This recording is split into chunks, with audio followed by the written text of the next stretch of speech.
जागरूक हैं कि प्रजातंत्र का जो एक सबसे महत्वपूर्ण स्तंभ होता है उसमें से एक पत्रकार हमारे यहाँ है, और इसीलिए हमारी सरकार ने, मुझे मालूम नहीं कितने राज्यों में ऐसी व्यवस्था होगी जैसी व्यवस्था आप सभी भाइयों के लिए किया है माननीय भूपेश बघेल जी ने। पत्रकार सुरक्षा कानून जो अभी लाया है वो सब आप लोगों के हितों को लेकर, और भूपेश बघेल जी की सरकार पत्रकारों के प्रति समर्पित भी है। उसका कारण ये है कि आप लोग बुद्धिजीवी वर्ग से आते हैं, बाकी जगह जो होते हैं वो सब आप लोग जानते हैं, और आपका काम है आईना दिखाने का। तो समाज में आपकी बड़ी भूमिका है, इसलिए आप सबके प्रति बेहद चिंता करते हैं। एक बात ध्यान रखिएगा कि इतिहास हर किसी के काम की समीक्षा करता है। आने वाली पीढ़ी, आज हम पंडित जवाहरलाल नेहरू के काम की, महात्मा गांधी के काम की समीक्षा करते हैं, इंदिरा जी के काम की समीक्षा करते हैं, राजीव जी के काम की समीक्षा करते हैं, पीवी नरसिंह राव जी के काम की समीक्षा करते हैं, डॉक्टर मनमोहन सिंह जी के काम की समीक्षा करते हैं। और डॉक्टर मनमोहन सिंह जी ने बात कही थी जब वो पद त्याग रहे थे कि आने वाला भविष्य मेरे कार्यों की समीक्षा करेगा, इतिहास मेरे प्रति न्याय रहेगा। तो आने वाले समय में आदरणीय मोदी जी के जब कार्य की समीक्षा होगी तो ये पूरा कार्यकाल शायद काले अक्षरों में लिखा जाएगा। नोटबंदी से लेकर के जीएसटी और 4 महीने का लॉकडाउन, और उसके बाद में किस तरह से उन्होंने शासन चलाया, किस निरंकुशवादी प्रवृत्ति के साथ और किस तरह से अधिनायकवादी भावना के साथ चलाया, इतिहास इसकी समीक्षा करेगा। राहुल जी के रूप में मुझको इस बात का अप्रतिम गौरव हासिल है कि मुझको इंदिरा जी के साथ बैठ के बात करने का मौका मिला। 22 अक्टूबर 1984 को जब इंदिरा गांधी यहाँ रायपुर आई थी और आम सभा थी, तो उस सभा के संचालन का मुझको गौरव मिला। थोड़ा बड़े पद छोटे होते हैं, मुझको लगता है कि वो बात ही कुछ और। मुझको राजीव जी की सभा का संचालन करने का मौका मिला। व्यक्तिगत मुझको पीवी नरसिंह राव जी के साथ उस वायु बार मिलने का मौका मिला। ऐसे महान लोग इस पद पर रहे हैं जिन्होंने भारत की गरिमा को बढ़ाने का काम किया, जो इस देश की नब्ज को समझते थे। मगर दुर्भाग्य से अब ऐसा अहंकारी व्यक्ति आ गया है देश की सत्ता पर जो अपने अलावा किसी को कुछ समझते ही नहीं।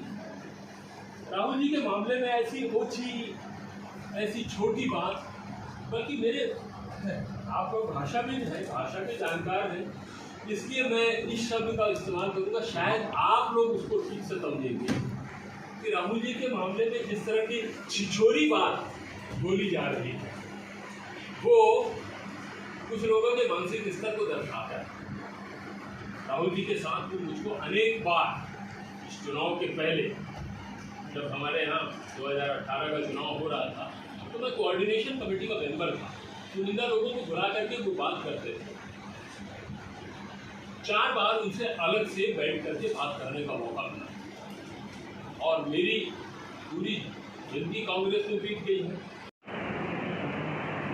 पार्लियामेंट में राहुल जी सवाल उठाते हैं। आज अभी जिस घटना को लेकर के हम बात कर रहे हैं, मैं उस पर आ जाऊँ, फिर आपके जब सवाल आएंगे तो इसमें बहुत सारे जवाब भी शामिल होंगे। देश की जनता को बरगलाने के लिए, झुठाने के लिए, इससे ज़्यादा घृणित बात नहीं हो सकती। पिछड़े वर्ग के नेता को बड़ा अपमानित कर दिया आपने। पिछड़े, वो मोदी, एक उसमें जैन है, एक उसमें मारवाड़ी है। कौन से पिछड़े नेता का अपमान हो गया? और पिछड़े नेता का अपमान हो गया, आप बोल रहे हैं अरे पिछड़े लोगों के सम्मान की रक्षा करने का काम हमने किया है। 2 मुख्यमंत्री हमारे पिछड़े वर्ग के हैं, 3 में से 2 मुख्यमंत्री पिछड़े वर्ग के हैं, और छत्तीसगढ़ के मुख्यमंत्री ने तो लाजवाब काम किया है। आरक्षण का बिल हमने पास किया है, बिल पड़ा हुआ है राज्यपाल के पास, दस्तखत नहीं कर रहे हैं, वो नहीं कर रही थी और ये जनाब नहीं कर रहे हैं। तो इससे पता चलता है कि इनकी कथनी और करनी में कितना अंतर है, कितने ढोंगी हैं, कितने पाखंडी हैं ये लोग।